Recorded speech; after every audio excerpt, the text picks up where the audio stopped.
Good afternoon. My name is Peter Rosenbaum. I'm a developmental pediatrician and work with the journal Developmental Medicine and Child Neurology, and was asked to present a few minutes of discussion in a podcast about the June 2020 editorial, which is called "You Have Textbooks, We Have Storybooks." And I'm really delighted that the person who prompted this editorial and whose words I am quoting, Elizabeth, is here with me to share her thoughts.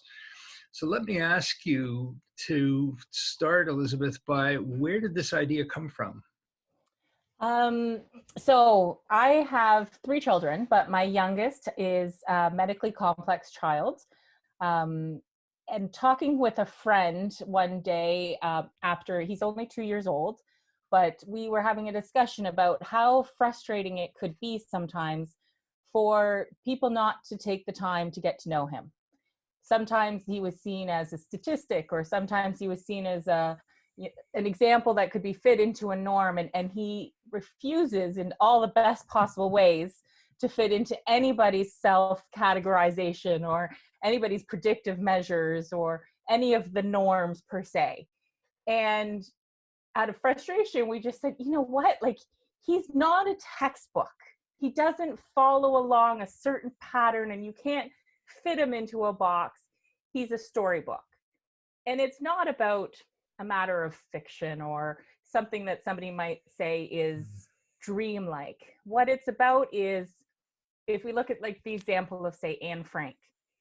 Anne Frank was a young teenager who was, lived and went through an extreme case of going through the Nazi Germany and dying in a concentration camp.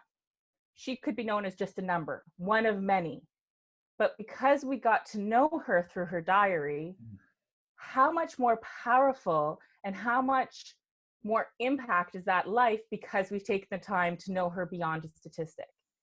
So to me, it just was an excellent way. I think that's why I connected so well when I learned about the F words, because my son isn't a bunch of labels. He's not a bunch of diagnosis. He is a very, very unique, amazing individual. And I always like to impress on people, he's not found in one textbook. He is a storybook, and you have to let him tell you the story and the family around you. Thank you. The analogy with Anne Frank and her predicament is really very powerful. What sort of response have you had from people to this different way of thinking about your son and your family? Well, I think that the medical field in particular is going through a shift. And I find that you can get a different response depending on who the individual is. There are some that are very traditional and follow the rules, follow the book, this is the information I have, that's it. And then you'll have those that are willing to take on the patient perspective. And those are the ones that I find are empowering.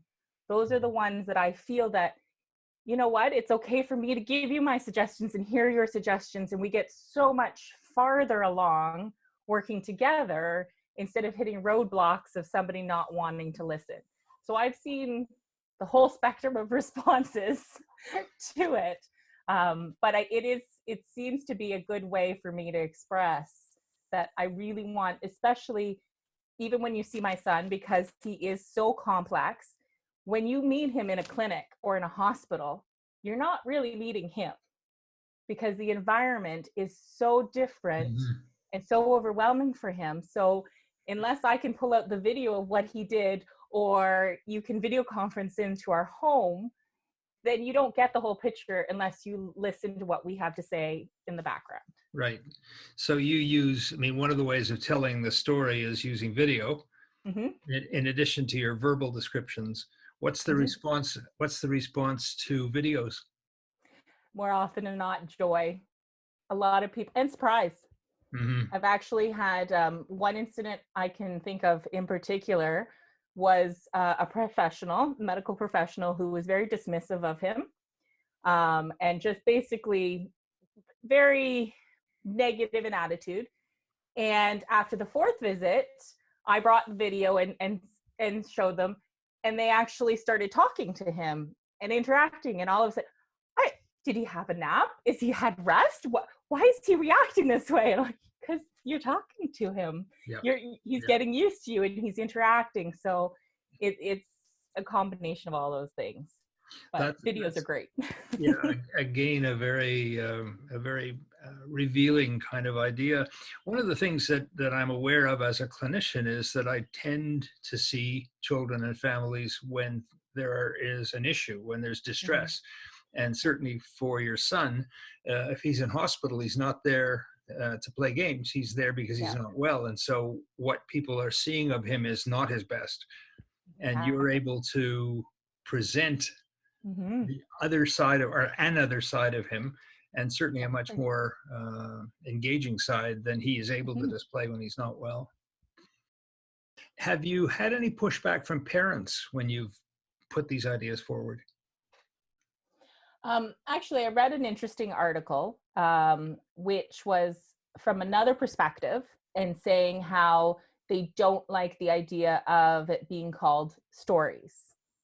And I thought that was extremely interesting. And I got the impression that it was in regards to the idea of sometimes people minimizing what we have to say. And I know even myself as a research partner in projects that I've felt intimidated going, well, I don't have, statistics and data and all of these, different pieces of data that I can substantially say, this is what's going on.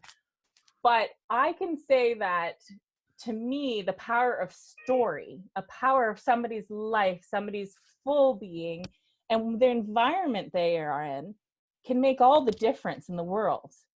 We even look at the example of different twins who are raised in different environments and how different they were raised. So I can see how somebody's perspective of story, they don't want to be, they don't want their story to be seen fiction or not important. And I get that. But to me, the idea of somebody's story, the idea of somebody's life is so important. And it really gets to the core of, to me, what medicine, what everything should be about is about the individual, right? Like it should be about helping and about getting that person to be the best that they can be. And if you don't get to understand who that is, how do you know where you're going? I have to say that these ideas, in one way or another, have been around for a long time, but I've never heard them encapsulated in a little epigram the way you did. So I think we owe you a lot for saying things in that way, in a way that is just so easy to remember. And whether people want to quibble about storybooks, I think the contrast between textbook and storybook is powerful. Thank you very much for doing this.